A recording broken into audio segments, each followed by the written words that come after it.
Omega Sci-Fi was the only thing you did, right? And what do you love about Omega Sci-Fi? What do you love about Omega Sci-Fi? They were regular. Okay. Regular type guys. Yeah. Alphas had a certain atmosphere about them. They was laid back. Omega Sci-Fi was a regular guy. How about Sigmas? I'm a Sigma. What do you think about Sigma was a quiet type. Quiet type? They were the quiet boys. The Sigmas are the quiet boys? Yeah, they're very quiet. Omegas had the reputation of being kind of Okay. and the Alphas were considered kind of smart. How about the Kappas?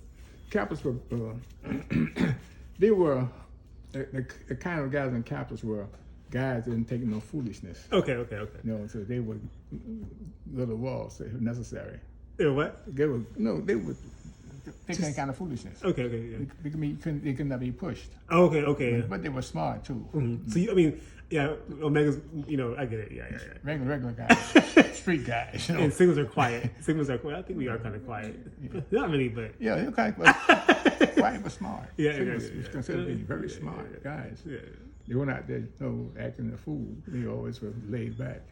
Tell me anything else about the old days that you want people to know. Tell me. Well, in the old days, Overtown was like a happy family. Mm-hmm. I couldn't go anywhere and not be known. Mm-hmm. I couldn't do anything and say, "Who's that?" Because everybody knew everybody. Exactly. I did anything wrong, they would tell me right off, say, "You Joe Robinson's boy," and straighten up. Mm-hmm. And the neighbors would chastise you as though you were their child, and your parents had nothing but say, "But thank you to them." Okay. How about this? Let's do something different. What about the smell of Overtown? How does it smell? Did you smell bread? Good Bread Alley. Did you smell bread? Like, how does it smell at Overtown? What was it like walking Overtown? Good Bread Alley. And then I don't think it was in reference to how it smelled. Okay. I don't know how the name Good Bread came about. But it's not because of the smell. Good Bread Alley was a cluster of small houses together. It wasn't like individual houses and individual lots. But it was an area. It's how things were, and so no one had any real complaints, and nothing to compare with because everyone's. It's like one happy family. Exactly. So, like, you like as a kid, what games did you play with your neighbors or with your brother? Like, what kind of games did you all play? Well, we played football. Main game was football. I didn't play much basketball, but football in the streets and also in school. Okay.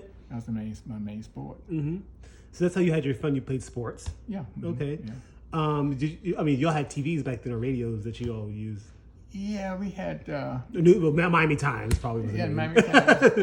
we had TV. I can't recall because in my neighborhood, I think there were maybe 2 families that had a TV, and neighbors come together and watch the TV together. Ooh, because everybody didn't have a TV back in that time. It's not like now everyone has a TV. Nice. That's a good point to know. I mean, that's that kind of thing happened in the movie where everyone was one TV, like when I guess Cassius Clay was fighting or somebody like that was fighting or some big. Joe Louis was the main fighter. Joe Louis. Okay. He's well known. Yeah. So things like that, you all would go to somebody's house to see the TV. Yeah, we could gather. One family had a TV. You come together and watch TV together. See, Overtown was like one happy family. It's not like here. Everybody knew everybody. You really couldn't do anything and not be seen by somebody who didn't know you. I had a lot of instances where they say, "You Joe Robinson boy." I might be over town somewhere. I would say, "You Joe Robinson boy." You couldn't get away. Couldn't get by anything. But it was I think it was a very, very happy type of atmosphere. What can you tell me about, that was a time of, again, I don't like being negative, but this is the reality of these days. We like to learn about the negative things. So, like racism, segregation. Did you ever experience racism? Of course. Yeah. So, can you give us a story about? Well, schools were segregated.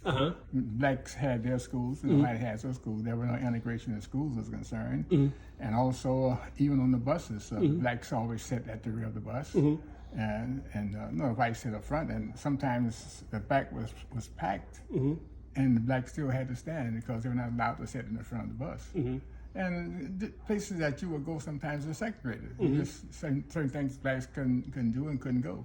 Whites could. I recall going downtown to different department stores. I could see the white kids at the counter eating, but the blacks got their food through a hole in the back down the alley. We can go and sit at the counters even. Wow. So you had to go through an alley to get your Yeah, food. inside. I have little side window. We go in and get food. So again, I know this is part of your life. You know, like my grandma Dot, Dot McCray, she said that's just a part of life. Yeah. My grandma Grace, Miss Mellerson, said that was a part of life. So did it make you feel bad, or how did it make you feel? You just went with the rules.